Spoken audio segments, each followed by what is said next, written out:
একটু চুপ করে বসুন, তাহলে আমাদের অনুষ্ঠানটা এগিয়ে নিয়ে যেতে সুবিধা হবে।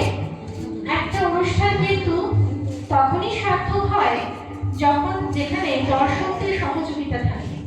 তাই যারা দর্শকের আসলে বসে আছে তাদের সহযোগিতা একান্ত প্রয়োজন আজকের অনুষ্ঠানকে সার্থক করে তোলার জন্য।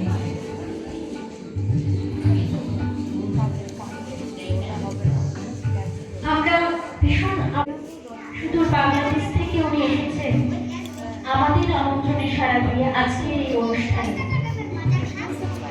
একটা জোরে হাততালি হয়ে যাক।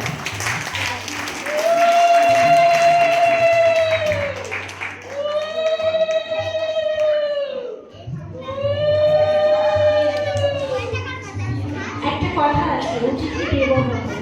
আমরা সেই কথাকেই নিয়ে প্রতি বছর এইভাবে যারা আমাদের কাছে আমাদের আমন্ত্রণে সারা দিয়ে উপস্থিত হন তাদেরকে বরণ করে আপন করে নিই। সৃজন সাহিত্য সম্মাননা তুলে দেওয়া হচ্ছে